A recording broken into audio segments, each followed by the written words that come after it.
Hello, everyone. I'm Elisha, and I'm the director and founder here at EAG Innovation. Each week, I'll be sharing a special story to help you and your child prepare for back to school. So grab your little one, get cozy and comfortable, because this week's story is all about friendship. This week's story is called Hide and Seek, written by T. Alberg. Let's find out what the story is all about. So this story is about a game of hide and seek, which led the children on an exciting adventure. I'm sure we'll want to stay tuned to the end to see how this adventure goes. So this story is brought to you by Monkey Pen. Monkey Pen is a great educational resource that you can access to find a whole bunch of children's books, and they're suitable for young readers, which is amazing. So these young readers are just like you. So let's start our story. Let's see how it begins. So James, his sister Sally, and Mark, their BFF, best friend forever, were bored. Have you been feeling bored recently too? I know I have with the quarantine. They had played all day, but now it was dark and difficult to see. They had nothing to do. They couldn't play soccer because they couldn't see the ball. They didn't want to go inside and play a game because it was a beautiful springtime night and they liked being outside, especially after having to play inside all winter long. They just didn't know what to do, and it was a little too early for them to go home. I guess I'll just go home, Mark said in a sad voice. Aw, come on, replied James. We still have time for another game of something. Then Sally said, I have an idea. Let's play hide and seek. Let's see how their game of hide and seek goes. I was just going to say that, James said. Yeah, I'll bet, replied his sister. You always say you were thinking of whatever I think of, she snapped. Do not, James said in a loud voice. Do too, yelled Sally. Mark just looked down at the ground and shook his head from side to side. They are at it again, he mumbled to himself. Then he yelled, Okay, let's play hide and seek. I'll be the seeker. He turned, faced a big tree, closed his eyes, and started counting out loud. Let's all count together, guys. 100, 99, 98, 97. Sally and Mark stopped arguing, looked at each other, and ran off in different directions to find a hiding place. In the distance, they could still hear Mark counting. 4, 3, 2, 1. Ready or not, here I come. Then he turned and began looking for places where they could be hiding. Where would you hide if you were playing outside? Let us know in the comments. Finding Sally was easy. She always ran off and then circled back so she would be close to base, a safe place to get to before being tagged. Mark looked for the biggest tree and ran towards it, but she wasn't there. I'll bet she's behind that big bush, he said to himself. So he ran to it and was ready to tag her, but she wasn't there either. I wonder where Sally is. As it turned around, he saw James running towards base and darted after him. Just before he touched James's shoulder, James tagged the base and yelled out, Safe! Did you get Sally yet? James asked. No, said Mark. I haven't been able to find her, and it's getting late, and we need to be heading home. Uh-oh, hopefully they find Sally soon. So both boys yelled out, Come on out, Sally, it's late. But there was no reply, not even a little snicker from somewhere in the darkness. They yelled again, Come on out, Sally, it's late. Still, there was no reply from Sally. They began to worry and started searching for her. As they walked around the area, they called out, "Sally, come on, we give up. You're safe." But no matter where they looked or how much they called out, Sally didn't answer. It was as if she disappeared. Oh no! So it seems they can't find Sally anywhere. And I'm guessing they're having a really hard time because it's dark out now. Sally was wondering what had happened. All she could remember was crawling under the big trunk of a fallen tree to hide. Now, as she looked up, she saw several stars through a small hole above her head. She had fallen into a hole when she crawled under the tree trunk. "Help!" she yelled, and heard her voice echo through what must have been a cave. "Help! Help! Help!" Oh no! "Did you hear that, James?" Mark said excitedly. "Sally just yelled for help." "Keep yelling, Sally!" James screamed. "That way we can find you." That's a very smart idea that James had. Sally heard her brother and kept screaming. After a short while, the boys were standing next to the big tree trunk. "Hey, are you stuck under this tree?" asked James. "Kind of," Sally yelled. "When I crawled under to hide, I fell into a cave. Please help me. I'm scared. It's dark and I can't get out." Wow, that's such a scary situation for Sally to be in. It's a good thing James and Mark are there to help. Mark said, "James, you stay with Sally and I will get my dad." That's a great idea. It's always good to ask a grown-up for help when you need it. Then he dashed off into the darkness. "Don't be scared," James said. "I am right here with you." "No, you're not," Sally sobbed. "You're up there and I'm down here." As Sally turned in the darkness of the cave, she bumped into something, screamed, and began to cry. Oh, poor Sally. Let's see how she gets out. "What's wrong?" James yelled. "There's something down here with me," Sally replied in a shaky voice. Just then, Mark and his dad come running through the wood. Mark's father knelt down and asked Sally if she was okay. He could hear her crying and sobbing. "Sally, are you hurt?" he asked. "No," she said, "but I'm scared and there is something down here with me." "Stand back, Sally.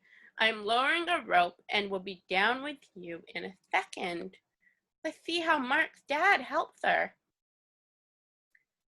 Mark's dad tied the rope to the tree, found the hole under the tree trunk, wiggled a bit, and lowered himself into the cave. Sally could see him coming down the rope and stopped crying. Not only was he there, but the cave became brighter from the beam of his flashlight as it danced across the cave's floor and walls. As he reached the floor of the cave, he shone the light on Sally and gave her a big hug. "Don't be frightened," he said. "I'll have you out of here in no time." Then he shone the light around and saw that she had fallen into a very small cave, and very close to her in the middle of the cave was something wrapped in layers of old blankets. What could be wrapped in old blankets? There's lots of ideas that are coming to my mind. If you have an idea, write it in the comments below. I'd love to know what you think it might be. "Mark, James, there's something down here. I'm going to tie it to the rope, and I want you to pull it out." "Okay," they replied. The boys pulled out the object, untied it, and let the loose end of the rope fall back into the cave. The cave wasn't deep, and Mark's dad boosted Sally over his head so she could crawl out. He then grabbed the rope and with a little jump was able to grab the opening and pulled himself out. It looks like both Mark and Sally and James had a solution after all by talking to a grown-up, and they were all able to get out of the cave. Let's go back to my house for a cup of hot tea. I'll call your parents so they aren't worried." and we'll see what treasure Sally had found, he said. We still don't know what the treasure is yet. Let's see. When they got to Mark's house, they sipped their tea and began unwrapping the treasure. They carefully peeled off layers of old blankets and cloths to reveal a wooden box. They slowly opened it and stared in amazement. Wow, I wonder what it could be. It sounds super exciting. Oh my, Sally said in disbelief. I don't believe what I'm seeing. The boys and Mark's father just stared. Inside the box were jewels of every color you can imagine. There were diamonds, rubies, sapphires, and emeralds of all shapes and sizes. Intermixed, they could see several gold coins and strands of pearls. We're rich, the boy screamed. Not quite, interrupted Mark's father. Someone could have lost this, and I don't think you should plan on spending any of it until we find out a little more. Besides, Sally found it. I'll share it, Sally said happily. That's nice, Sally, replied Mark's dad. But the right thing to do is contact the authorities. Who would you contact if you found either a wallet or a lost treasure? Would you contact the police or your parents? Let us know what you would do. The next day, the four of them and Sally's mother drove to the police station, explained what had happened, and gave the treasure to the police to hold while they conducted their investigation. They left the police station sadly, and even the double-dipped ice cream cones Mark's father brought for them didn't make them smile. They drove back in silence. Several weeks passed with no word from the police. Then one evening, Mark's father called James, Sally, and their parents. The police just called, and I think you should come over right now, he said. I'm afraid there is some bad news about the treasure. The police are on their way and will explain everything when you get here. Wow, I wonder what news this could be. Sally and James didn't say much during the ride to Mark's house. Sally thought that since it was bad news, the treasure belonged to someone else, even though they had probably lost it. Whatever happened to finders keepers, she mumbled. What did you say, Sally? Her mother asked. Oh, nothing, Sally replied. Then she let out a long sigh that echoed through the car. When they arrived at Mark's house, the police were there with a treasure box. As Sally entered, the captain introduced himself and said, Sally, this is yours. Your parents need to sign some papers, but the box and its contents are yours. Sally, Mark, and James shrieked with joy and danced around the room. Then Sally said, What's the bad news? The captain smiled and said, The treasure is worth more money than you can imagine, and with your wealth comes great responsibility. Sally didn't quite understand what the captain was talking about, and right now it didn't really matter. Mark asked, Are you going to share? Of course, Sally said. If you and James didn't help me, I might still be there. It's really great that Sally realized her friends helping her made her want to share all of her new treasures. Several days later, Sally asked everyone over to her house. I've decided what to do with the money from the treasure after it's sold, she said.